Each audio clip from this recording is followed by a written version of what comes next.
오늘 우리가 읽을 하나님의 말씀은 히브리서 11장 13절에서 16절까지 말씀입니다. 함께 읽도록 하겠습니다. 이 사람들은 다 믿음을 따라 죽었으며 약속을 받지 못하였을 때 그것들을 멀리서 보고 환영하며 또 땅에서는 외국인과 나그네임을 증언하였으니 그들이 이같이 말하는 것은 자기들이 본향 찾는 자임을 나타냅니다. 그들이 나온 바 본향을 생각하였더라면 돌아갈 기회가 있었으려니와 그들이 이제는 더 나은 본향을 사모하니 곧 하늘에 있는 것이라. 이러므로 하나님이 그들의 하나님이라 일컬음 받으심을 부끄러워 아니하시고 그들을 위하여 한 성을 예비하셨느니라. 아멘. 할렐루야. 더도 말고 한가위만 같아라 그랬는데 하나님의 은혜로 여러분들의 삶이 풍성해지시기를 바랍니다. 추석이 되면 고향을 찾는 차량 행렬들이 도로를 메우지만 고향을 향한 발걸음은 그치지 않습니다. 모든 사람에게는 고향을 그리워하는 마음이 있어서 고향 노래를 부르면 마음이 이렇게 좀 따뜻해지는 것 같아요. 그렇죠? 나의 살던 고향은 그렇지 않습니까? 고향이라는 것은 그냥 내가 어떤 어렸을 때 살던 곳이라기보다는 내가 태어나서 부모님과 함께 자라던 곳을 보통 고향이라고 일컫습니다. 부모님과 함께 살았던 추억이 있는 곳, 그것이 고향인데, 그래서 고향을 그리워한다는 말은 부모님을 그리워한다는 말과 사실 어떤 면에서는 거의 같습니다. 그래서 고향에 간다고 하면 우리는 부모님을 뵈러 가는구나 이렇게 생각을 하게 됩니다. 그동안에 전화도 드리고 했지만은 직접 가서 이제 얼굴 뵙게 되는 것, 그래서 고향을 가는데, 근데 우리에게는 육체의 고향도 있지만은 영혼의 고향도 있습니다. 육체는 부모로부터 왔지만 우리의 영혼은 하나님으로부터 왔기 때문에 그렇습니다. 그래서 육체의 고향은 누구나 이 땅입니다. 그렇지만 우리의 영혼의 고향은 하나님이 계신 하나님의 나라입니다. 6.25 전쟁 이후에 북이 고향인 사람들이 남쪽에 내려와 사는 분들을 가리켜서 우리는 실향민이라 일컫습니다. 383이 가로막혀 갈 수 없기 때문에 고향을 잃어버린 사람들, 실향민이라고 일컫는데, 그러나 진짜 실향민은 이 땅의 삶이 끝난 후에 우리 영혼이 하나님께로 가야 하는데 돌아가지 못하는 사람들입니다. 그리스도인은 예수님이 십자가에서 우리 죄를 대속하셨음을 믿고 부활하신 예수님을 영접함으로 구원받은 자들일 뿐 아니라 이 땅의 삶이 끝난 후에 하나님 아버지가 계시는 하늘 고향으로 갈 자들입니다. 때문에 그리스도인들이 죽게 되면 찬송가를 대개 부르는데 그 중에서 479장 3절 같은 가사가 있는 찬송도 있습니다. 한번 같이 불러볼까요? 날 구원하신 주 모시옵고, 날 구원하신 주 모시옵고, 영원한 영광을 누리리라. 그리던 성도들 한자리 만나리. 돌아갈래 고향 하늘나라. 돌아갈 내 고향. 그래서 그리스도인들이 죽으면 이런 찬송을 부르게 됩니다. 오늘 히브리서 11장 13절 14절에 보면 이 사람들은 다 믿음을 따라 죽었으며 그것들을 멀리서 보고 환영하며 또 땅에서는 외국인과 나그네임을 증언하였으니 그들이 같이 말하는 것은 자기들이 본향 찾는 자임을 나타내미라 했습니다. 이 사람들 바로 예수를 구주로 믿는 그리스도인들입니다.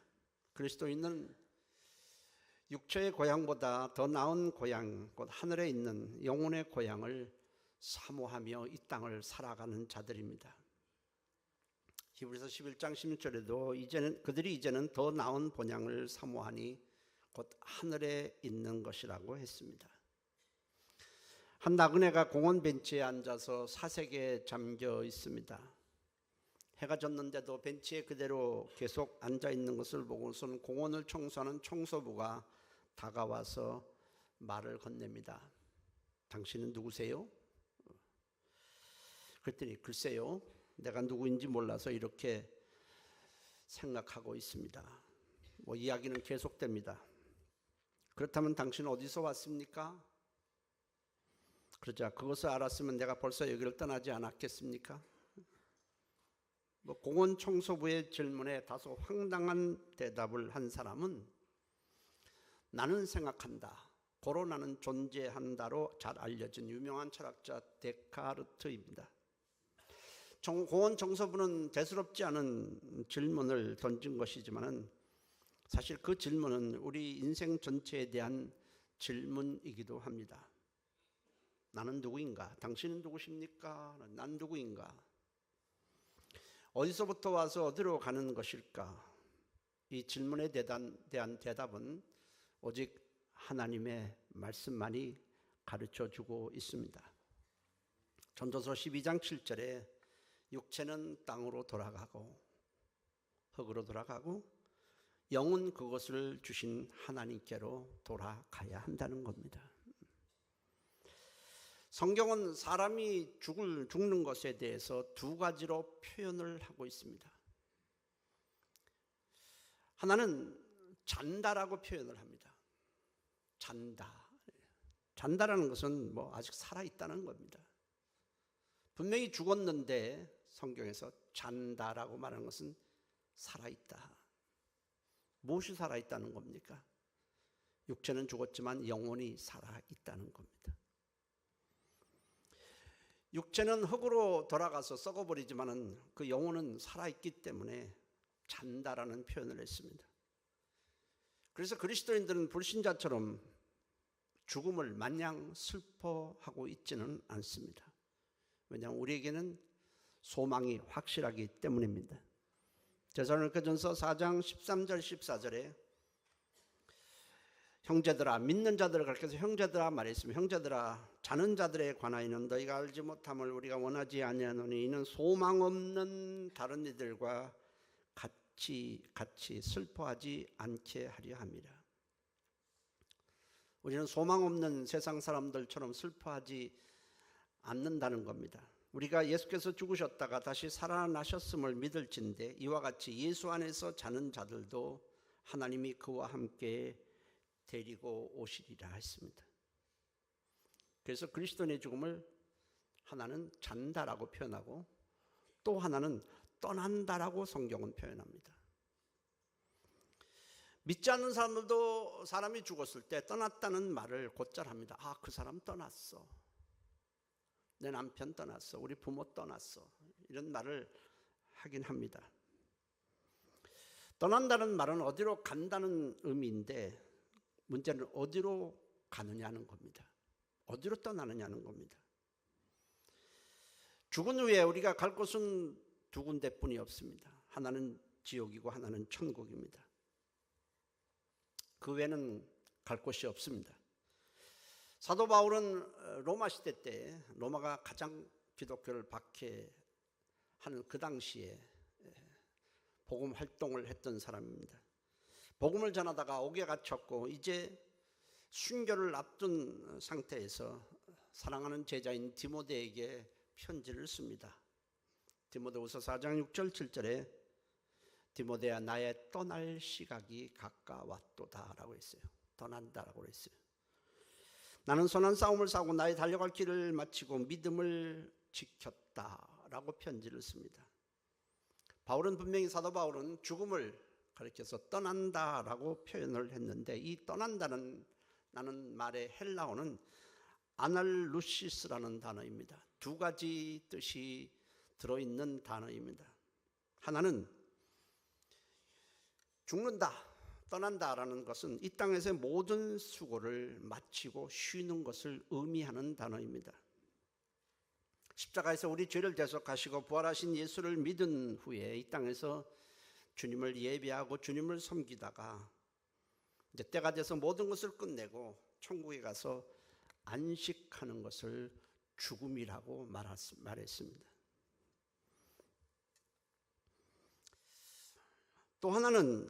또 하나 헬라어의 아날루시스의 뜻은 고향으로 가기 위해 세상의 모든 것을 정리한다는 뜻입니다. 이 땅에서의 삶을 끝내고 하나님 아버지가 계시는 영원한 고향으로 돌아가는 것을 떠난다고 표현을 했습니다. 우리가 같이 떠나더라도 예수 안에서 죽은 자들은 죽은 후에 우리는 하늘나라에 가서 하나님 안에서 평안을 누리며 영원히 안식을 누리기 때문에 주 안에서 죽는 자들은 복이 있습니다. 계시록 14장 13절에 하늘에서 음성이 나서 이르되 기록하라 지금 이후로 주 안에서 죽는 자들은 복이 있도다 하시매 성령이 이르시되 그러하다 그들이 수고를 그치고 쉬리니 이는 그들의 행한 일이 따름이라 하시더라 했습니다. 우리 행한 일이 뭡니까? 무엇을 했기에 우리가 쉰다는 겁니까? 그것은 하나님을 예배하고 이렇게 하나님을 예배하고 하나님을 섬기고 하나님을 찬양하고 하나님의 영광을 위해서 사는 그 삶, 그것을 이제 이 땅에서 수고를 그치고 가서 쉰다는 것입니다. 그러나 믿지 않는 사람들은 죽은 후에 안식을 하고 쉬는 것이 아니라 심판을 받아서 영원히 고통을 받게 될 것입니다.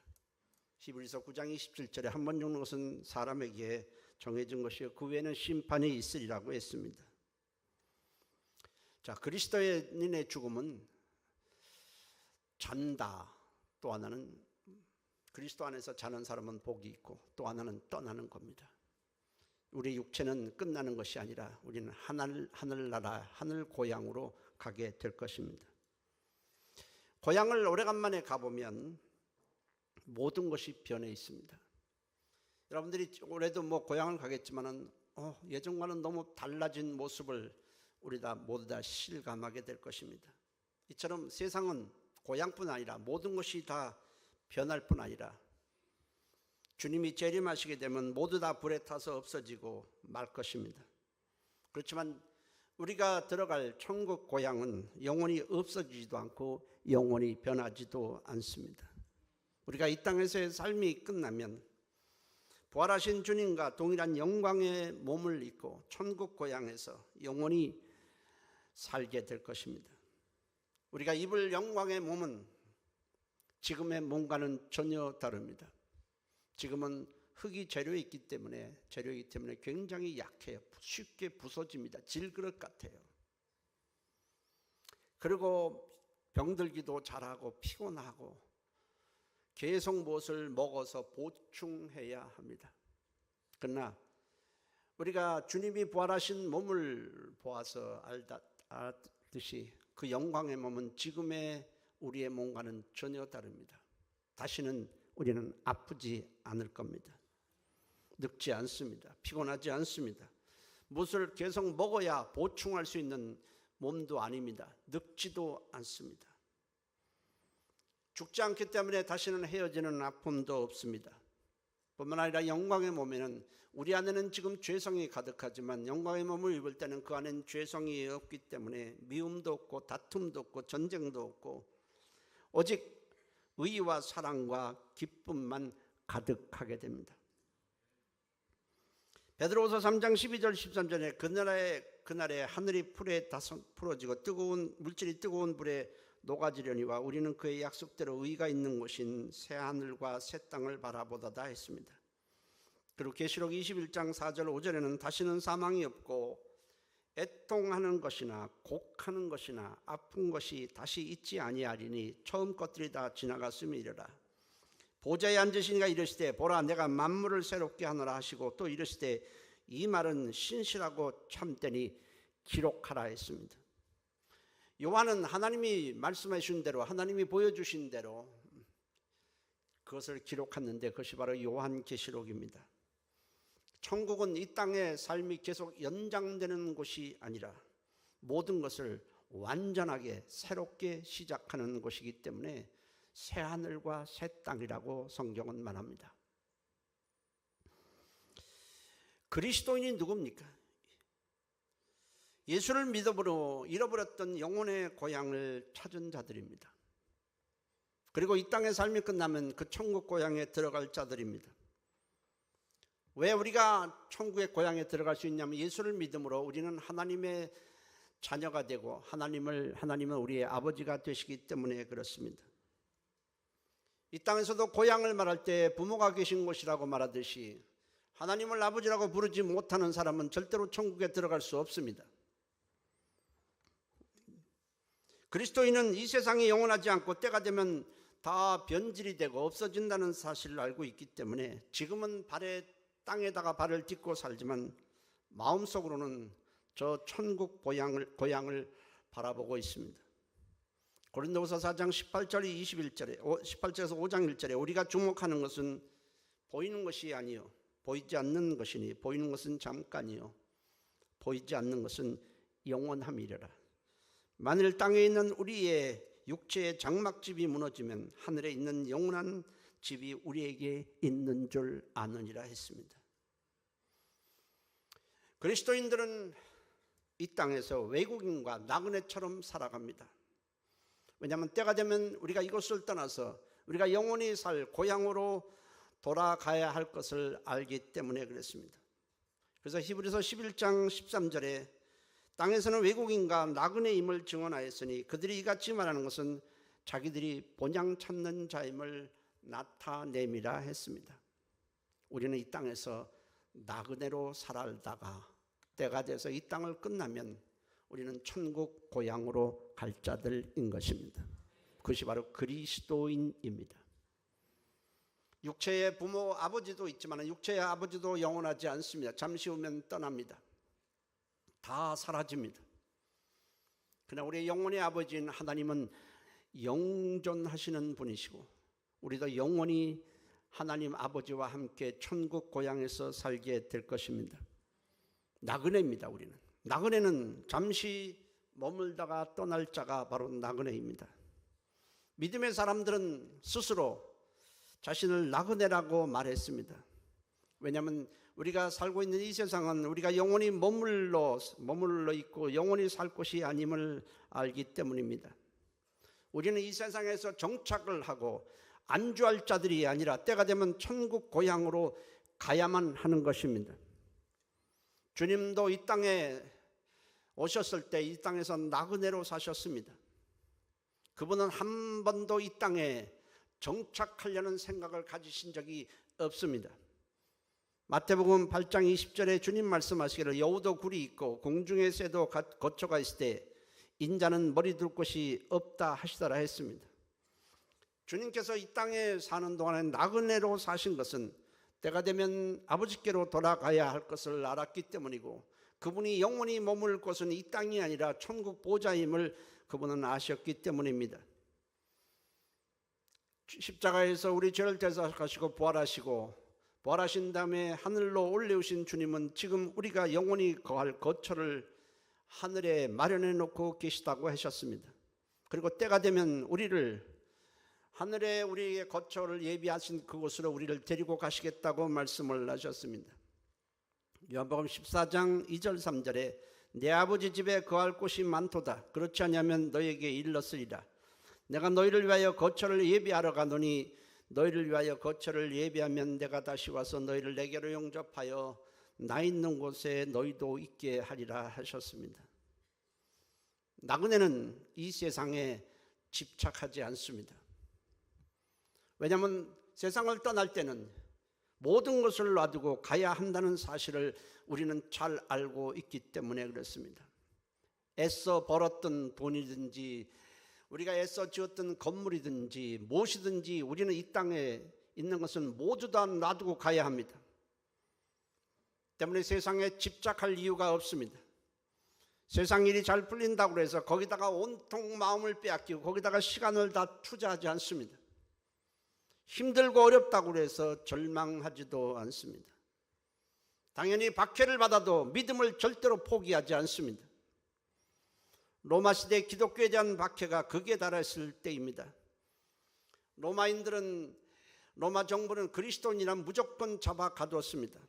그러다가 발견되면 그리스도인들을 끌고 가서 고문을 하면서 믿음을 포기하고 예수를 욕하라. 그리하면 풀어주겠다고 말했습니다. 그러나 그렇게 말해도, 그렇게 고문을 해도 들어주지 않자 저들은 원형 경기장 가운데로 끌어낸 후에 잔뜩 굶주린 사자들을 풀어놓게 됩니다. 원형 경기장 그 큰 곳에 가운데다 그리스도인들을 모아놓고 잔뜩 굶주린 사자들을 풀어놓게 됩니다. 그때 그리스도인들은 잠시 후에 들어갈 하늘 고향을 생각하면서 감사 찬송을 불렀습니다. 한 어린아이가 사자의 으르렁거리는 울음소리에 무서워 떨자 엄마가 꼭 안아주면서 이렇게 말합니다. 얘야, 잠깐만 참으렴.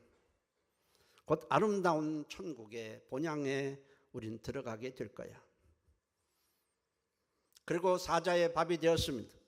이런 자들을 위해서 하나님은 하늘의 온갖 보석으로 단장한 우리의 거처 성을 예비해 놓으셨습니다. 히브리서 11장 16절에 이러므로 하나님이 그들의 하나님이라 일컬음 받으심을 조금도 부끄러워하지 아니하시고 그들을 위하여 한 성을 예비하셨느니라 했습니다. 우리가 들어가야 할 그 성은 얼마나 아름답게 단장이 되었는지 하나님은 사도 요한에게 하늘문을 열어서 그것을 보여주시며 이것을 그대로 기록하라고 했습니다. 계시록 21장 18절에서 23절에 보면 그 성이 어떻게 되었는지를 기록을 하고 있습니다. 함께 읽어볼까요?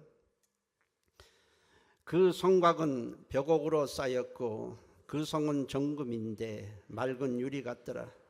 그 성의 성곽의 기초석은 각색 보석으로 꾸몄는데 첫째 기초석은 벽옥이요, 둘째는 남보석이요, 셋째는 옥수요, 넷째는 녹보석이요, 다섯째는 홍마나요, 여섯째는 홍보석이요, 일곱째는 황옥이요, 여덟째는 노옥이요, 아홉째는 담황옥이요, 열째는 비추옥이요, 열한째는 청옥이요, 열두째는 자수정이라.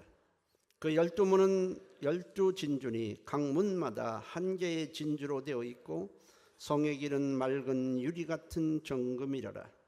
성 안에서 내가 성전을 보지 못하였으니 이는 주 하나님 곧 전능하신 이와 및 어린 양이 그 성전이 되심이라. 그 성은 해나 달의 비침이 쓸데없으니 이는 하나님의 영광이 비치고 어린 양이 그 등불이 되심이라 했습니다. 우리는 이렇게 보석으로 꾸며놓은 단장한 이 성에 대해서 막연하지 않습니다. 거기 보면 그것이 얼마나 큰지 성경에는 그것을 재도록 했습니다. 그래서 가로가 얼마고 높이가 얼마라는 그것까지도 성경은 기록을 하고 있습니다. 우리를 위해서, 우리가 영원히 거처할 곳을 위해서 주님이 그것을 지금 마련, 한 사람이 한 사람씩 예수를 믿을 때마다 그 거처를 주님은 예비하고 계신다고 했습니다. 나그네 인생은 세상에다가 몽땅 투자하지 않습니다. 왜냐하면 세상에 투자한 것은 모두 다 없어지고 결국은 남는 것이 하나도 없다는 사실을 잘 알기 때문에 그렇습니다. 전도서는 우리에게 인생들이 그토록 애쓰고 잠도 제대로 자지 못하고 열심히 일하고 시간과 땀을 투자했는데 모두가 다 헛되다고 결론을 내립니다. 생각을 해보십시오. 우리가 이 땅에서 얼마나 많은 시간을, 많은 노력을, 많은 땀을, 많은 수고를 투자했습니까? 그것 때문에 괴로워하고 그것 때문에 싸우기도 하고 많은 시간을 투자했습니다. 근데 나중에 보니까 남는 것이 하나도 없습니다. 그래서 사람들은 말년에 다 인생이 허무하다라고 말합니다. 그렇다면 과연 우리 인생은 과연 허무만 할까? 그렇지 않습니다. 그렇다면 우리가 어떻게 해야 이렇게 허무한 인생, 헛된 인생을 살지 않을 수 있을까? 전도서는 계속해서 우리가 굉장히 노력해서 무엇을 잡은 것 같은데 내중에 손을 펴보니까 바람을 잡는 것에 불과하다. 결국 우리가 이 땅에서 애쓰고 수고한 것에 대해서 우리에게 유익을 주는 것, 우리 영혼에 과연 복이 되고 영혼에 덕이 되는 것은 하나도 없다고 말씀을 합니다. 결국 우리 인생은 아무것도 아닌 겁니다. 다 헛된 겁니다. 그러면 헛된 인생을 살지 않을 방법은 없을까? 주님이 말씀을 하십니다. 마태복음 6장 19절 20절에 너희를 위하여, 너희 자신을 위해서, 너희 영혼을 위해서 보물을 땅에 쌓아두지 말라. 거기는 종과 동록이 해하며 도둑이 구멍을 뚫고 도둑질하느니라. 오직 너희를 위하여 보물을 하늘에 쌓아두라. 거기는 좀이나 동록이 해하지 못하며 도둑이 구멍을 뚫지도 못하고 도둑질도 못하느니라. 네 보물이 있는 그곳에는 네 마음도 있느니라 했습니다. 우리에게 있는 보물을 하늘에 쌓아두라는 것입니다. 여러분들에게 있어서 보물은 무엇입니까? 보물이라는 것은 내가 소중히 여기고 굉장히 귀하게 여기는 것을 말합니다. 아마 여러 가지가 있을 것입니다. 어떤 사람은 물질이라고 말하고, 어떤 사람은 자식이라고 말할 사람도 있습니다. 어떤 사람은 남편이라고 말할 사람도 있고 부모라고 말할 사람도 있을지 모르겠습니다. 또 어떤 사람은 아니야, 내게 가장 보물은 시간이야 라고 말하는 사람도 있을 것입니다. 아마 죽음을 앞둔 사람에게 가장 큰 보물이 뭐냐고 물어본다면 아마 틀림없이 시간이라고 말할 것입니다.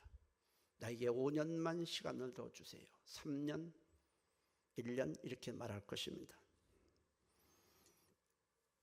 만일 자식이나 남편이나 아내나 부모님이 여러분들이 귀하게 여기는 보물이라면 그들로 하여금 그들에게 복음을 전해서 예수를 믿도록 해서 그 영혼을 하나님께 드릴 수 있다면 그것이 바로 하늘에 쌓아두는 것입니다.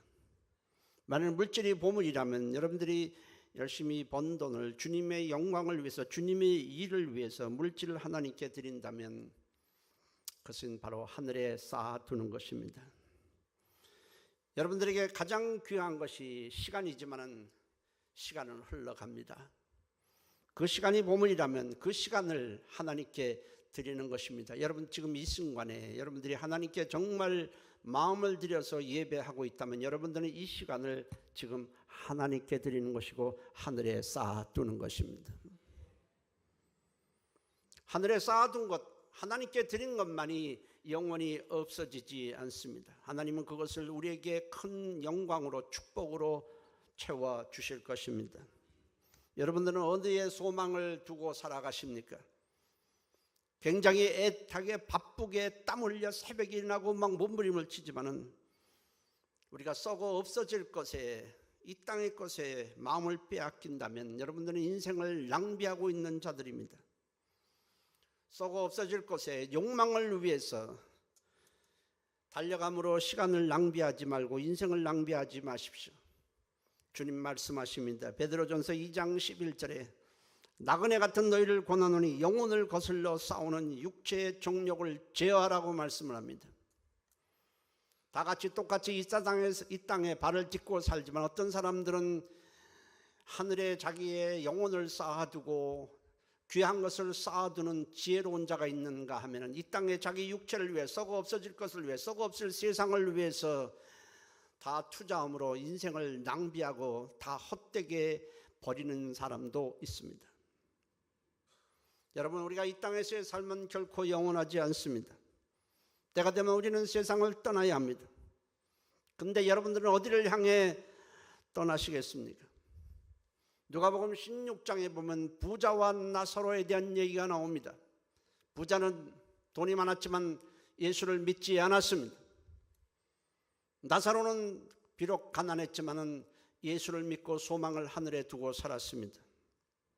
두 사람 다 죽었습니다. 나사로는 죽자마자 천사에 받들려 낙원으로 갔습니다. 죽는 순간에 천사가 그의 영혼을 받들어서 낙원으로 데리고 갔습니다. 그러나 부자, 그는 열심히 살았고 성실하게 살았고 돈을 많이 벌었고 사람들에게 착한 일도 많이 했을 것입니다. 그가 나쁘게 살았다, 나쁜 방법으로 돈을 벌었다는 말은 성경에 전혀 없습니다.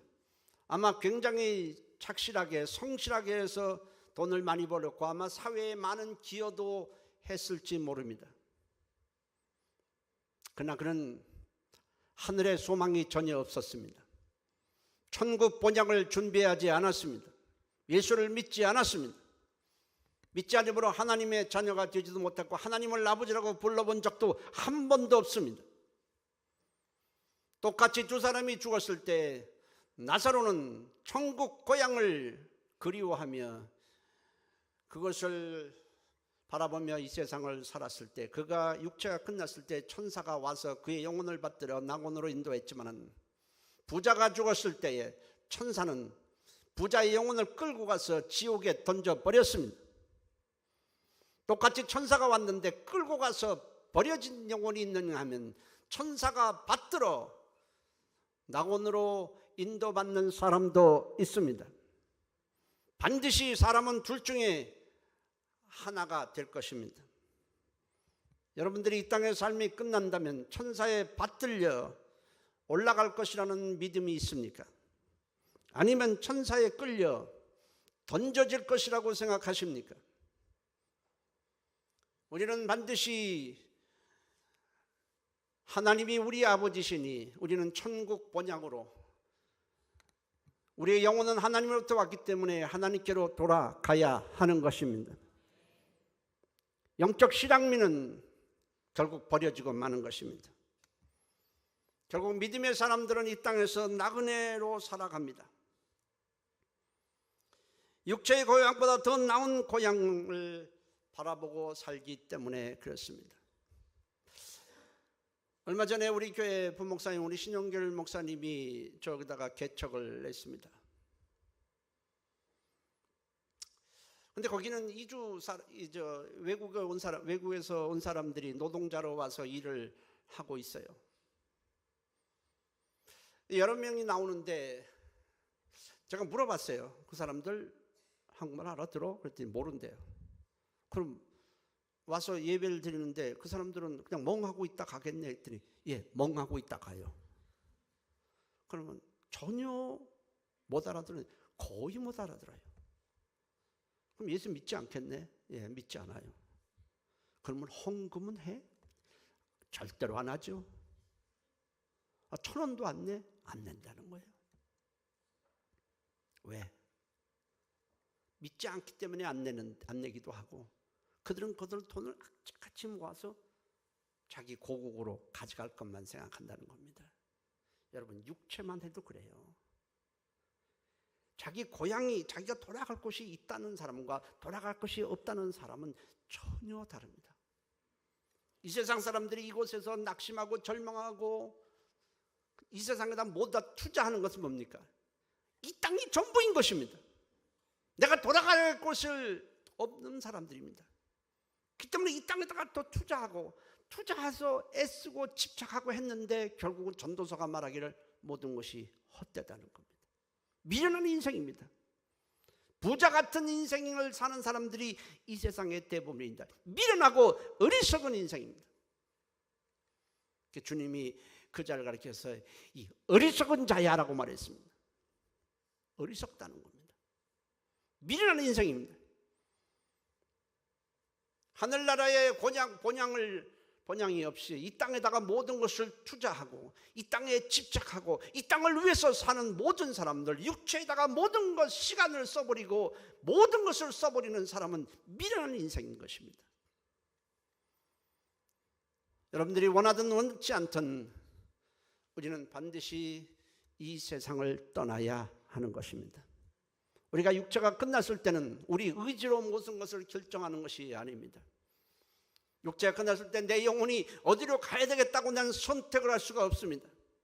내가 예수를 믿는다면 하나님께서 내 육체가 끝날 때에 천사를 보내서 우리를 낙원으로 인도하실 것입니다. 오래전에 제가 미아리 어딘가 거기서 한 사람이 죽어갑니다. 암으로 죽어갔습니다. 제가 그중에 마지막으로 이제 임종 예배를 드리러 갔습니다. 다 드리고, 근데 숨이 좀 있어요. 그래서 바로 제가 어디 가야 되니까 혹시 숨이 끝나면 저한테 연락을 주세요. 끝나고 나서 한 1시간도 안 됐는데 연락이 왔습니다. 보니까 숨을 거두었어요. 근데 한 아이가, 그 집 아이가 그래요. 그분이 나이가 한 40 몇 살쯤에 돌아가셨는데 그 아이가 그래요. 저요, 애가 몇 살 됐냐면 한 6, 7살 돼요. 저요, 목사님, 왜요? 그랬더니 우리 아빠가요, 조금 전에 숨을 거뒀는데요, 뭐가 이렇게 하나들이 뭐가 이렇게 아주 천산지 뭔지 몰라요. 막 와서 우리 아버지를 데려갔어요. 그래서 제가 데려가는 걸 한참 봤어요. 그래서 어디로 가셨니? 했더니 막 올라갔어요. 아버지가 손을 들고 막 올라갔어요. 어디로 올라가? 이 집이 막혔는데 나는 속으로 올라가는 걸 제가 봤는데 목사님 너무 기분이 좋아요. 그래요. 그 아이가 뭘 알겠어요. 애가 거짓말 할 일도 없고 한 6살 된 애가. 그래서 제가 설명을 해줬습니다. 성경에 보면 그런 것이 있어. 나사로가 죽었을 때 천사에 받들려 낙원에 올라갔어. 아버지가 예수 믿더니 그렇게 된 거야. 그랬더니 아이가 조금 더 슬퍼하지 않는 거예요. 물론 아이의 말이긴 하지만 우리는 성경에 기록되어 있습니다. 우리는 땅의 나그네입니다. 천국 고향을 사모하며 그 나라를 준비하는 지혜로운 인생이 되시기를 주의 이름으로 축원합니다. 기도합니다. 통성으로 기도합니다. 하나님, 아직 내가 천국 고향이 없는 사람은 나 이제 예수 믿습니다. 그리고 죄사함 받기를 원합니다. 하나님, 나를 구원해 주시고 이제 나는 하나님을 아버지라고 부르고 싶사오니 나를 구원해 주옵소서. 기도하셔야 되고, 하나님, 이제 우리가 믿는 사람들은 하나님 이 땅에 위해서 내가 모든 것을 투자하는 어린 인생 되지 아니하고 주님을 섬기며 살아가게 도와주옵소서. 우리 다 같이 한 목소리로 통성으로 기도합니다. 살아계신 하나님 고맙습니다. 하나님, 우리는 천국 본향을, 천국 고향을 주목하며 살아가는 자들입니다. 미련한 인생 되지 않게 하시고 지혜로운 인생이 되게 하여 주시옵소서. 인생을 낭비하지 않게 도와주옵소서. 우리는 이 땅에서 외국인과 나그네로 살아갈 수밖에 없습니다. 잠시 후면은 우리는 이 땅을 앞서거니 뒤서거니 결국은 떠나게 될 것입니다. 하나님, 그때 우리가 가야 할 곳이 지금 마련해 놔야 합니다. 하나님, 어리석은 인생, 미련한 인생 되지 않게 도와주시고 저 하늘 본향을 사모하며 살아가도록 도와주시고 인도해 주옵소서. 예수님의 이름으로 기도했습니다. 아멘. 고맙습니다. 우리를 위해 천국 고향을 우리에게 허락하신 주님께 찬양과 감사를 드립니다. 오늘 우리가 육신이 끝나도 우리는 갈 곳이 있는 자들입니다. 아직 갈 곳이 없는 자들은 예수를 믿고 이제 하나님을 아버지라고 부를 수 있는 믿음을 더하여 주시옵소서. 우리는 그 나라를 사모하며 그 나라를 준비하는 삶을 살아갑니다. 보물을 땅에 쌓아두지 말고 하늘에 쌓아두는 지혜자가 되게 도와주시고 그 소망 때문에 세상에 절망하지 않게 도와주시옵소서. 예수님의 이름으로 기도했습니다. 아멘.